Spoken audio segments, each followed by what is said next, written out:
Primera de Reyes, capítulo 17, verso 2 al 6. Dice así: Además, la palabra del Señor vino a Elías y le dijo: Sal de este lugar y vete al oriente. Escóndete ahí, cerca del arroyo de Querit, frente al río Jordán. Saciarás tu sed en el arroyo, y ya he mandado a los cuervos que te lleven de comer. Elías fue obediente a la palabra del Señor y se fue a vivir cerca del arroyo de Querit, frente al río Jordán. Los cuervos llegaban por la mañana y por la tarde y le llevaban pan y carne, y él bebía agua del arroyo. Aquí tenemos la historia de Elías el Tisbita, que fue un profeta que el Señor llamó para profetizar en cierto momento de la historia de Israel y para anunciar que no iba a llover más hasta que el Señor dijera que iba a volver a llover.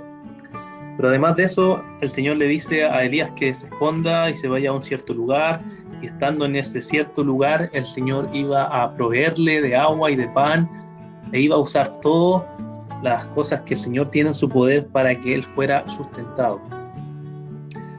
Debido al tema del coronavirus, la preocupación por el sustento empieza a crecer en nuestro país y en el mundo. Supermercados llenos de personas, farmacias cerradas, terminales cerrados, malls cerrados, especulación con los precios, preocupación de cómo vamos a llegar a fin de mes o los siguientes meses, cómo van a ser, qué vamos a hacer. Ese es el temor que comienza a aparecer en los corazones de todas las personas y también en nuestros corazones. ¿Qué va a suceder? ¿Qué es lo que va a pasar? Hay cierta incertidumbre de lo que se va a enfrentar. Las autoridades intentan dar soluciones, intentan dar respuesta a estos problemas, pero aún así tendemos a pensar qué es lo que va a suceder. Pero debemos volver a la palabra de Dios, debemos volver a ver, bueno, cómo el Señor ha provisto, cómo el Señor ha dado provisión a sus hijos a través de la historia. ¿Qué nos muestra la Escritura sobre esto? Nos muestra de que Dios proveyó y sustentó a Elías. Dios proveyó y sustentó a Elías. Y alguien puede decir, bueno, ese es el sustento que Dios le dio al profeta.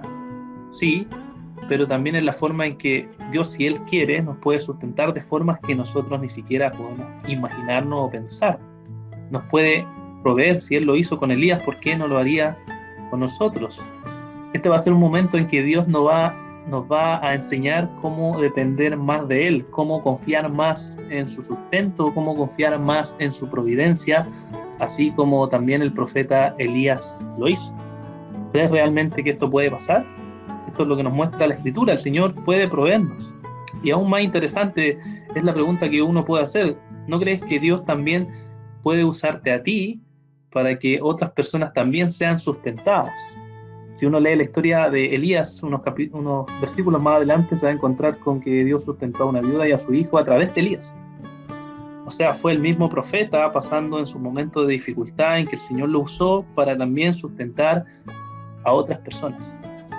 Nos enfocamos solamente en cómo Dios nos va a sustentar a nosotros, pero a veces ese mismo sustento que nosotros esperamos va a servir de bendición para otros hermanos, para ayudar a otros hermanos. ¿Te has preguntado cuántos hermanos quizás están teniendo dificultad en su sustento? ¿Cuántos hermanos, quizás familiares, prójimos, cercanos, necesitan también de sustento?